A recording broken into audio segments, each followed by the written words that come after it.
கிறிஸ்துவுக்குள் அருமையானவர்களே, நண்பராக இயேசு கிறிஸ்துவின் நாமத்தினாலே ஒரு நீண்ட இடைவெளிக்கு பிறகு சந்திக்க தேவன் கிருபை செய்திருக்கிறார். நன்றியோடு அவரை நான் ஸ்தோத்திரிக்கிறேன். கடந்த சில மாதங்களாக உடல் ரீதியான சிறுவினங்கள் என்னையும் ஒளிப்பதிவு செய்கிற சகோதரியும் தாக்கினதுனால தொடர்ந்து உங்களை தொடர்பு கொள்ள முடியவில்லை. ஆனாலும் இந்நாட்களிலே எல்லாவற்றையுமே கூட நன்றாக்கி தந்தார்.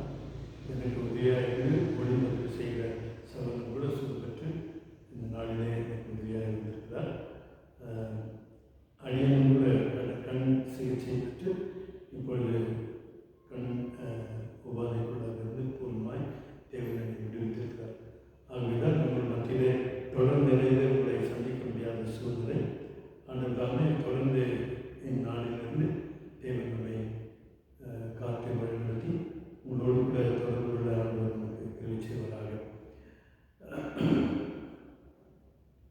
ஆண்டவரை நோக்கி நாம் செல்கிறோம். பரிசுத்தமுள்ள ஆண்டவரே, இந்த அருமையான ஞானக்காக நேரத்துக்காக நன்றி செலுத்துகிறோம். உண்மை ஸ்தோத்திரிக்கிறோம், துதிக்கிறோம். மீண்டுமாய் சுவாமி மக்களை சந்திக்கும்படியாகவும் நம்முடைய திருவசனங்களை பகிர்ந்து கொள்ளும்படியாகவும் இந்த அடியனுக்கும் தம்பிக்கும் கிருபை செய்த தயவுக்காய்களுக்கு நன்றி செலுத்துகிறோம்.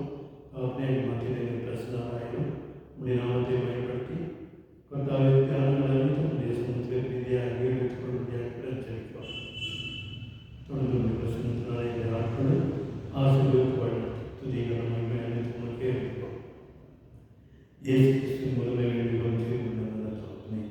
ஆமாம், அதனால இந்த நாளுமாய் கூட இந்த திருத்தூர் பண்டிகைக்கு பின்வரும் 6ஆம் நாளுக்கான திருவசனங்களை நாம் குறித்து கொள்வோம். திருத்தூர் பண்டிகைக்கு பின்வரும் 6ஆம் ஞாயிறு இதற்காக வாசிப்படியாக தெரிந்து கொள்ளப்பட்ட சங்கீதம் 131ஆம் சங்கீதம் வசனங்கள் 1 முதல் 12 வரை. பழைய ஏற்பாடு பாகம் 1 சாமுவேல் 24 1 முதல் 20. 1 சாமுவேல் 24 1 முதல் 20. நிருப பாடமாக ரோமருக்கு எழுதின நிருபம் 6ஆம் அதிகாரம் வசனங்கள் 3 முதல் 14 வரை. நற்செய்தி பாடமாக மத்தேயு 5ஆம் அதிகாரம் வசனங்கள் 20 முதல் 26 வரை.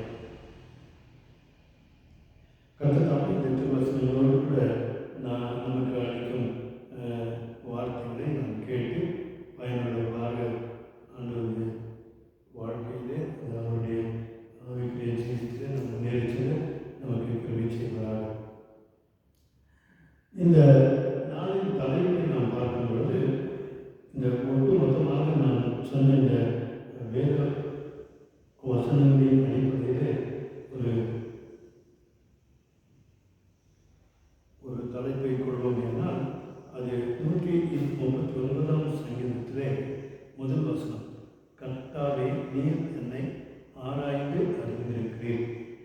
ஆராய்ந்து அறிந்த தேவன் என்று சொல்லி இந்த நாளின் தலைப்பின் கீழே நாம் அதை சிந்திக்க தேவன் நமக்கு கிருபை செய்வார்.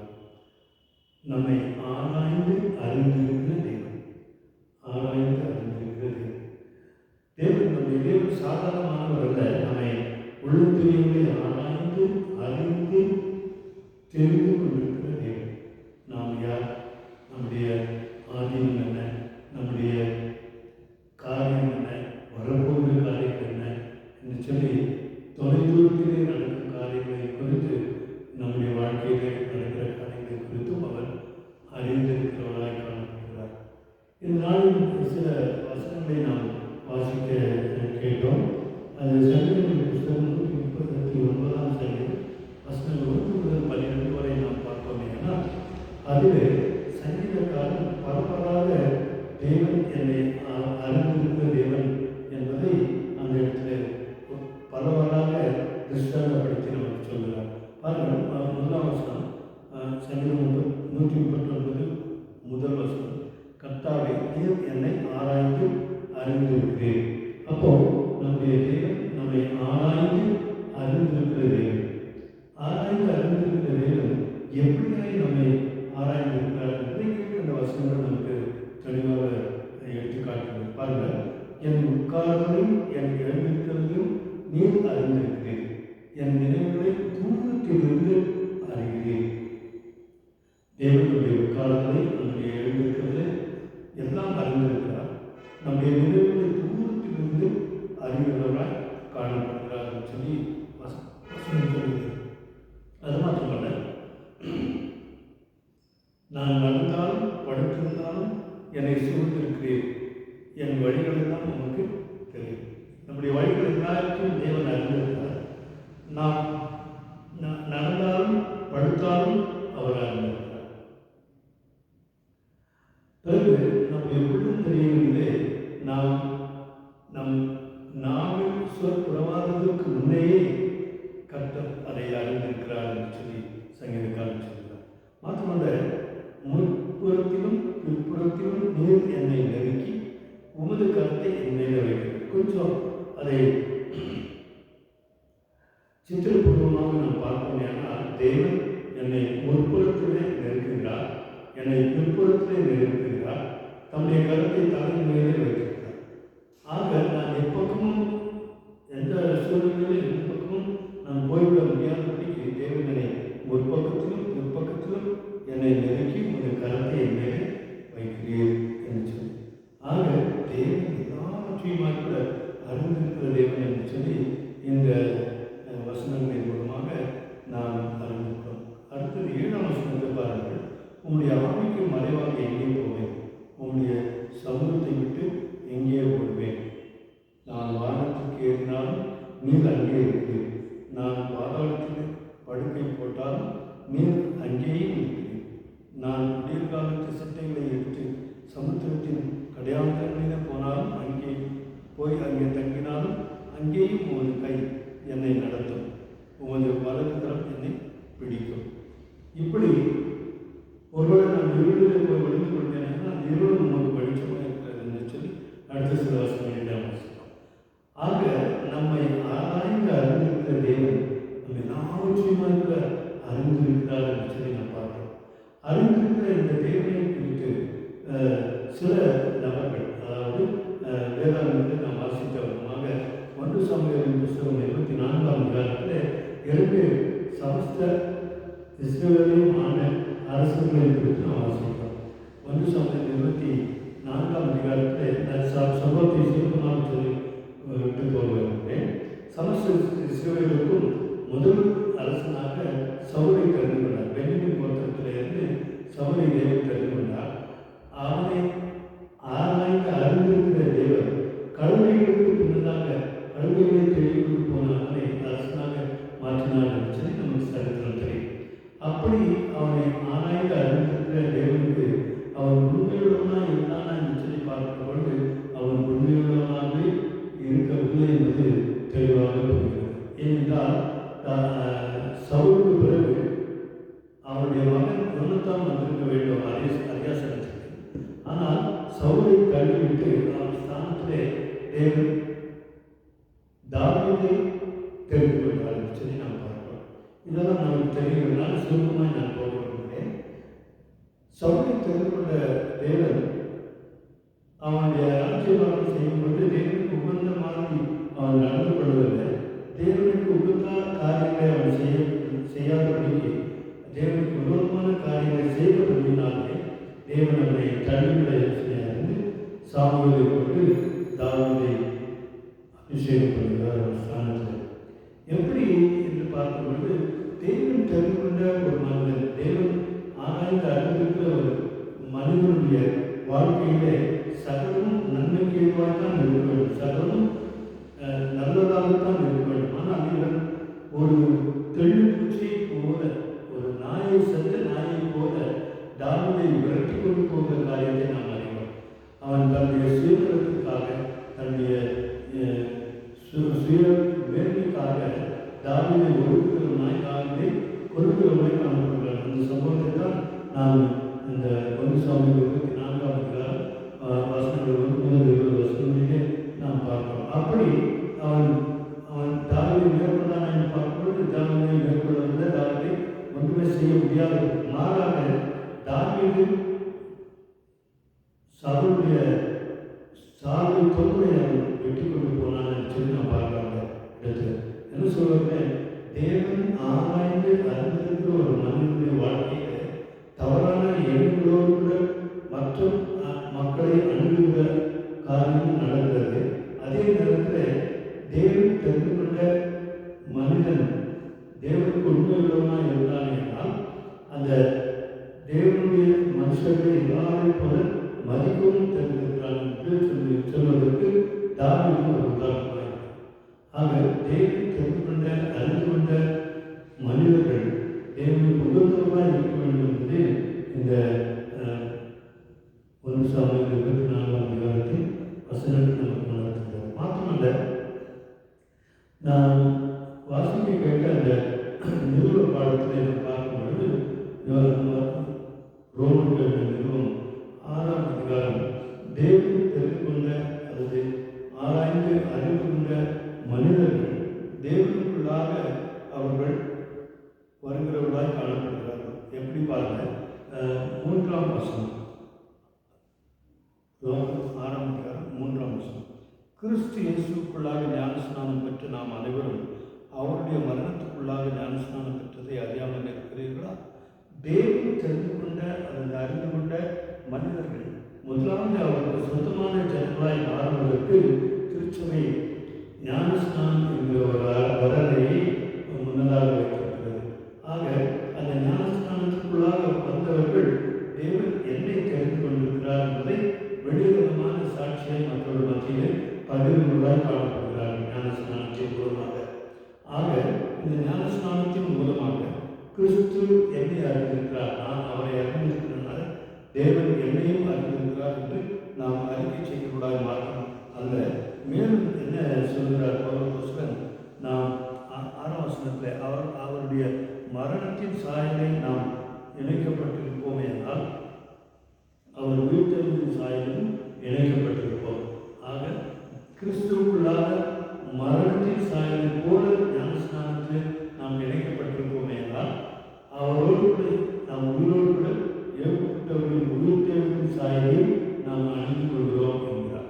ஆக தேவனுடைய தேர்ந்தெடுப்பு செய்கிற மனுஷன் மறிக்கிறான், உயிர்ப்பிக்கப்படுகிறான்.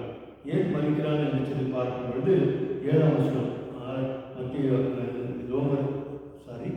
ரோமர் 6ஆம் அதிகாரம் 7ஆம் வசனம். மறித்தவன் பாவத்துக்கு நீங்கி விடுதலையாக்கப்பட்டிருக்கிறானே, ஆகையால் கிறிஸ்துவுடனே கூட நாம் மறித்தோமானால் அவருடனே கூட பிழைத்தும் இருப்போம் என்று நம்புகிறோம்.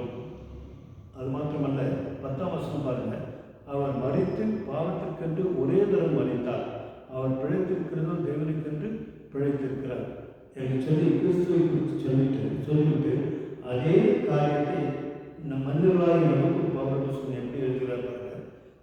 11ஆம் வசனத்தை, அப்படியே நீங்களும் உங்களின் பாவத்திற்கு மறித்தவர்களாகவும் நம்முடைய கர்த்தராகிய இயேசு கிறிஸ்துவுக்குள் தேவனுக்கென்று பிழைத்திருக்கிறவர்களாகவும் எண்ணிக்கொள்ளுங்கள். அப்போ தேவன் ஆராய்ந்து அறிந்திருக்கிற மனிதன் கிறிஸ்துவுக்குள்ளாக மறுபடியுமாய் கூட ஜன்மிக்கப்பட்டவனாய் மறுபடியுமாய் கூட பிழைத்திருக்கிறவனாய் அவன் காணப்பட வேண்டும். எப்படி பாருங்க, 11ஆம் வசனம் ரோமர் 6:11 அவர் அப்படியே நீங்களும் உங்களின் பாவத்திற்கு மறித்தவர்களாகும். பாவத்துக்கு தேவனால் தெரிந்து கொள்ளப்பட்ட அறிந்து கொள்ளப்பட்ட அறியப்பட்ட மனிதன் பாவத்துக்கு தன்னை மறித்தவனாக வைக்க வேண்டும், மறித்தவனாக காணப்பட வேண்டும். மாத்திரமல்ல, நம்முடைய கர்த்தராகிய இயேசு கிறிஸ்துவுக்குள் தேவனுக்கென்று பிழைத்திருக்கிறவர்களாகவும் எண்ணிக்கொள்ள வேண்டும். ஆக தேவனாலே அறியப்பட்ட மனிதன் பாவத்துக்கு மறித்தவனாகவும் கிறிஸ்து இயேசுவுக்குள் பிழைத்திருக்கிறவனாகவும் காணப்பட வேண்டும். ஆக பாவத்துக்கு மறித்து கிறிஸ்துவுடன் உயிரோடு கூட இருக்கிறவனாய் காணப்பட வேண்டும் என்பதை குறித்து இந்த பவுல் ரோமர்கள் நிறுவனத்தில் சொல்கிறார். மாத்திரமல்ல, அருமையானவர்களே, மத்திய சுவிசேஷம் 5ஆம் அதிகாரத்தில் நாம் சில வசனங்களை குறித்துக் கொள்வோம். அது மத்திய சுவிசேஷம் 5ஆம் அதிகாரம் 20ஆம் வசனத்திலிருந்து 26ஆம் வசனம். அதில் கொலை செய்கிற காரியத்தை குறித்து சொல்லப்பட்டிருக்கிறது. தேவனாலே தெரிந்து கொள்ளப்பட்ட மனிதர்கள் எப்படி சகோதர சிநேகத்திலே இருக்க வேண்டும், சகோதர சிநேகத்தை எப்படி வளர்த்துக் கொள்ள வேண்டும் என்பதை குறித்து ஆண்டவர் அந்த இடத்திலே எச்சரிக்கையாக சொல்கிறார். பாருங்கள், மத்திய 5ஆம் அதிகாரம் 22ஆம் வசனம். நான் உங்களுக்கு சொல்கிறேன், தன் சகோதரனை நியாயமில்லாமல் கோபித்துக் கொள்பவன் நியாயத்திற்கு ஏதுவாயிருப்பான். நியாயமில்லாத ஒரு காரியத்தில் தன் சகோதரனை கோபித்துக் கொள்கிறவன் என்ன பண்ணுறான்னா நியாயத்திற்கு ஏதுவாயிருக்கிறான். நியாயத்திற்கு அவன் ஏதுவாயிருக்கிறான். தேவனால் தெரிந்து கொள்ளப்பட்ட மனிதன், தேவன் அறிந்த ஒரு மனிதன் தன் உடல் சகோதரனை சிநேகிக்க வேண்டும், அவனை பகைக்கக்கூடாது, அவனை நியாயம் தீர்க்கக்கூடாது, அவனை நியாயமில்லாமல் கோபித்துக் கொள்ளக்கூடாது என்று சொல்லி வேதவசனம் சொல்கிறது. ஆக கோபித்துக் கொள்பவன் நியாயத்திற்கு ஏதுவாயிருக்கிறான். அப்படி கோபித்துக் கொள்வானேயானால் அவன் நியாயத்திற்கு ஏதுவாயிருக்கிறான். அது மாத்திரமல்ல, தன் சகோதரனை வீணன் என்று சொல்கிறவன், எனக்கும் பிரயோஜனம் இல்லை, நீ வீண் என்று சொல்கிறவன் ஆலோசனை சங்கத்துக்கு ஏதுவாயிருக்கிறான் என்று சொல்லி பார்க்கிறோம். அது மாத்திரமல்ல, ஒருபடி மேலே போய் தன் சகோதரனை மூடனே என்று சொல்கிறவன் எரிநரகத்துக்கு ஆளாயிருக்கிறான் என்று சொல்லி. ஆக தேவனாலே அறியப்பட்ட மனிதர்களாக நீங்களும் நாம் உடல் சகோதரரை நாம் நேசிக்க வேண்டும், அவனை பகைக்கக்கூடாது, அவர்களே அன்பு செலுத்த வேண்டும் என்று சொல்லி பார்க்கிறோம். மூடனே என்று சொல்வதேனால் எரிநரகத்திற்கு ஆளாகிறோம் என்பது தேவனுடைய கருத்தாய் காணப்படுவதாக தேவனாலே அறியப்பட்ட மனிதர்களாகிய நாம் தேவனாலே போதிக்கப்பட்டு நன்னடத்தையிலே நாம் சிறந்து விளங்க வேண்டும் என்று சொல்லி பார்க்கிறோம். கடைசியாக ஒரு குறிப்பை நாம் பார்க்கலாம். உபாகம் 7ஆம் அதிகாரத்தில் ஒரு குறிப்பு உள்ளது. அந்த குறிப்பை நாம் பார்த்து நம்முடைய இந்த தியானத்தை முடித்துக் கொள்வோம். உபாகம் 7ஆம் அதிகாரம்.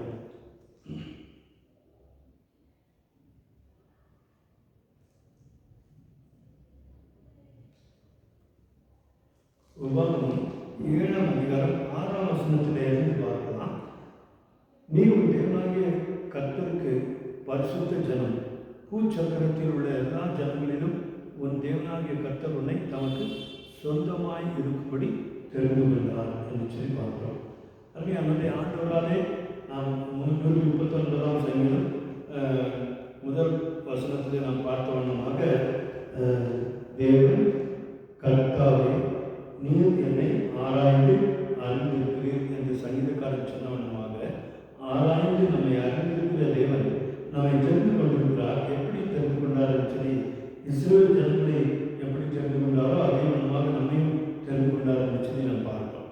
சகல ஜனங்களிலும் நீங்கள் திருச்சியான ஜனமென்று கர்த்தர் உங்கள் பேரில் அன்பு வைத்து உங்களை தெரிந்து கொள்ளவில்லை. நீங்கள் சகல ஜனங்களிலும் கொஞ்சமாக இருந்தீர்கள். இந்நாட்களிலே நாம் பார்க்கும் பொழுது நம்முடைய தேசத்தில் சிறுபான்மையினர் என்று சொல்லி நம்மை ஒதுக்குகிறார்கள். சிறுபான்மையினர் என்று சொல்லி பலவாறாக நமக்கு சோதனைகளை கொடுக்கிறார்கள். நம்ம வேதனைகளை அனுபவித்துக் கொண்டு வருகிறோம். ஆனாலும் கூட இந்த சிறுபான்மை மக்களை தான் தேவன் தெரிந்து கொண்டிருக்கிறார்கள் என்று சொல்லி இந்த வசனத்தின் மூலமாக நாம் அறிந்து கொள்ள வேண்டும்.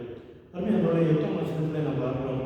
உபாகம் 7ஆம் அதிகாரம் 8ஆம் வசனத்திலே கர்த்தர் உங்களில் அன்பு கூர்ந்ததினாலும் உங்கள் பிதாக்களுக்கு இட்ட ஆணையை காக்க வேண்டும் என்பதினாலும் கர்த்தர் பலத்த கையினால் உங்களை புறப்பட பண்ணி அடிமைத்தன வீடாகிய எகிப்தினின்றும் அதன் ராஜாவான பார்வோனின் கையினின்றும் உங்களை மீட்டுக் கொண்டார். இஸ்ரவேல் ஜனங்களை எப்படி ஒரு அடிமைத்தன வீட்டிலிருந்து பார்வோன் கையிலிருந்து நீக்கி மீட்டுக் கொண்டாரோ அதே விதமாக பாவ கலையிலே அல்லது பாவத்துக்கு அடிமையாக விசுவாசுக்கு அடிமையாக இருந்த நம்மை அவர் தெரிந்தெடுப்பு செய்தார், நம்மை அறிந்து கொண்டார், நம்மை அவர் தெரிந்து கொண்டார் என்று சொல்லி நாம் அறிந்து கொள்ள வேண்டும். 8ஆம் வசனம் அதைத்தான் போதிக்கிறது. 9ஆம் வசனத்திலே ஆகையால் உன் தேவனாகிய கர்த்தரே தேவன் என்றும் தம்மில் அன்பு கொண்டு தமது கற்பனைகளை கைக்கொள்கிறவர்களுக்கு அவர் 1000 தலைமுறைகளுக்கும் உடன்படிக்கையும் தயவும் காக்கிற உண்மையுள்ள தேவன் என்றும் தம்மை பகைக்கிறவர்களுக்கு பிரத்யட்சமாக பதிலளித்து அவர்களை அழிப்பார் என்றும் தம்மை பகைக்கிறவனுக்கு அவர் தாமதியாமல் பிரத்யட்சமாய் பதிலளிப்பார் என்றும் நீ அறிய கடவாயில்லை. ஆண்டவருடைய ஒரு கிருபை கிருபையிலே நாம் தெரிந்து கொள்ளப்பட்டவர்களாய் இருப்போமே. ஆனால் அவருடைய கற்பனைகளை நாம் கை கொண்டு அதன்படியே நாம் நடக்க நாம் அழைக்கப்படுகிறோம். தேவனாலே தெரிந்து கொண்டு அழைக்கப்பட்ட மக்கள் தேவனுக்கு உரியவர்களாய், தேவனுக்கு பிரியமுள்ளவர்களாய் நாம் காணப்படுவோம். ஆகவே 11ஆம் வசனம், 7ஆம் அதிகாரம் 11ஆம் வசனம் இப்படியாக சொல்கிறது, நீ செய்யும்படி நான் இன்று உனக்கு கட்டளையிடுகிற கற்பனைகளில் கட்டளைகளில் நியாயங்களில் கை கொள்வாயாக. ஆக தேவனால் தெரிந்து கொள்ளப்பட்ட அறிந்து கொள்ளப்பட்ட மக்கள் தேவனுடைய கற்பனைகளை அறிந்து தெரிந்து அதன்படி நாம் நடக்க அதை நாம் கை கொள்கிறவர்களாய் காணப்பட வேண்டும் என்பதை இந்த இடத்துல நாம் பார்த்தோம். அப்படி கை கொண்டு நடக்கும் பொழுது நமக்கு என்ன கிடைக்கும்? 13ஆம் வசனம், உன்மேல் அன்பு வைத்து உன்னை ஆசீர்வதித்து உனக்கு கொடுப்பேன் என்று நான் பிதாக்களுக்கு ஆணையிட்டு கொடுத்த தேசத்தில் உன்னை பெருக பண்ணி உன் கர்ப்ப கனியையும் உன் நிலத்தின் கனியாகிய உன் தானியத்தையும் உன் திராட்சை ரசத்தையும் உன் எண்ணெயையும் உன் மாடுகளின் பலனையும் உன் ஆடுகளின் பலனையும் ஆசீர்வதிப்பார். ஆட்டு மந்தைகளையும் ஆசீர்வதிப்பார் என்று சொல்லி பார்க்கிறோம். அது மாத்திரமல்ல 14ஆம் வசனத்தை, சகல ஜனங்களை பார்க்கணும் நீ ஆசீர்வதிக்கப்பட்டிருப்பாய், உங்களுக்குள்ளும் உங்கள் பிறகு ஜீவன்களுக்குள்ளும் ஆணினாலும் பெண்ணினாலும் மரடை இருப்பதில்லை. கர்த்தர் சகல நோய்களையும் உன்னை விட்டு விலக்குவார். உனக்கு தெரிந்திருக்கிற எகிப்தினின்று கொடிய ரோகங்களில் ஒன்றும் உன்மேல் வரப்பண்ணாமல் உன்னை வகைக்கிற யாவர்களும் அவைகளை வரப்படுவார் என்று சொல்லி, இதை என்ன சொல்லுவதால் என்றால் அவருடைய கற்பனைகளை நாம் கை கொள்ள வேண்டும். அவராலே அறிந்து கொள்ளப்பட்டு அவரால் தெரிந்து கொள்ளப்பட்ட மக்களாகிய நாம் அவருக்கு உண்மை உள்ளவர்களாக அவருடைய கற்பனைகளை கை கொண்டு நடக்கும் பொழுது கர்த்தர் நம்மை கைவிடாதபடிக்கு என்றென்றும் நித்தியமாய் ஆசீர்வாதத்தை கொள்வதை முடிவிலே தம்முடைய ஜீவக்கரையாகிய மோட்சாசனத்தில் நம்மை சேர்த்துக் கொள்வார். ஆண்டவர் தாமே அப்படிப்பட்ட கிரியைகளுக்குள்ளாக நம்ம ஒவ்வொருவரையும் வழி நடத்துவராக. கண்களை மூடி ஆண்டவரை நோக்கி சிந்திப்போம். பரிசுத்தமுள்ள ஆண்டவரே, இந்த நாளிலே தலை நீர்களை தேர்ந்தெடுப்பு செய்ததின் நோக்கத்தை நாங்கள் அறிந்திருக்கிறோம். சக மனிதர்களை நாங்கள் சிநேகிக்கவும் அவருடைய பகைக்காரர்களுக்கு அவர்களை கர்த்தாவை நீர் எப்படி நாங்கள் சிறுபான்மையினராக இருந்தபோதும் எங்களை அழைக்கிறோம். அவனமாக நாங்கள் தெரிந்து கொள்ளப்பட்டவர்கள் என்பதை அறிந்து சக மனிதர்களோடு கூட சுவாமி அன்போடு கூட நாங்கள் நடந்து கொள்ள வேண்டும். அது மாத்திரமல்ல, எல்லாவற்றுக்கும் மேலாக நீர் கையளிக்கப்பட்டிருக்கிற கற்பனைகளை நாங்கள் கை கொண்டு நடக்கும்பொழுது பெருக்கமான ஆசீர்வாதத்தை நான் தருவேன் என்று சொல்லி ஆண்டவராலே ஆராய்ந்து அறியப்பட்ட மக்களாகிய எங்களுக்கு அப்படிப்பட்ட ஒரு ஆசீர்வாதத்தை கொடுத்திருக்கிறேன். அந்த ஆசீர்வாதத்தை சுதந்திரித்துக் கொள்ள கர்த்தர் எங்களுக்கு கிருபை தந்து ஆசீர்வதித்து வாழ்ந்திருக்கிறோம். தெய்வீக பிரசனத்துக்குள்ளாக எங்களை அர்ப்பணித்துக் கொள்கிறோம். சுவாமி, தேர்ந்தெடுப்பு செய்த நாங்கள் உங்களுடைய வழிவகுத்தில் உதவாதபடிக்கு அதில் நிலைத்திருந்து உங்களோடு கூட நாங்கள் இணைந்து அந்த நாள் வரை பார்த்து ஒரு விசுவாசத்தை நிலைத்திற்கு கர்த்தர் எங்களுக்கு கிருபையும் தயவு செய்து வழிநடத்த முடியாது. இயேசு கிறிஸ்து முதலில் என்றும் ஜீவனுடைய நல்ல தாழ்மை. ஆமென். அருமையானவர்களே, இந்த நாளிலுமாய் கூட தேவனாலே தெரிந்து கொள்ளப்பட்ட மக்களாகிய நீங்களும் நானும் எதை செய்ய வேண்டும்? கற்பனைகளை கை கொண்டு சக மனிதர்களை அன்பு செலுத்தி ஆண்டுக்குள்ளாக எப்பொழுதுமே நிகழ்த்தி வேண்டும் என்பதை அறிந்திருக்கிறோம். கர்த்தர் தாமே நம்ம இப்படி ஆசீர்வதிப்பாராக. கர்த்தருக்கு செல்வனால் அடுத்த வாரம் கூட ஒரு புதிய செய்திக்குள்ளாக தேவனை வழிநடத்துவதாக. கண்களை மூடி சங்கீதக்காரனோடு கூட நாம் சொல்லுவோம். என் ஆத்மாவே கர்த்தரை ஸ்தோத்திரி, என் முழுவதுமே அவருடைய பரிசுத்த நாமத்தை ஸ்தோத்திரி, என் ஆத்மாவே கர்த்தரை ஸ்தோத்திரி, அவர் செய்த சிறர்களையும் வருவாதே. ஆமென். ஆசீர்வாதம் நம்முடைய கர்த்தராகிய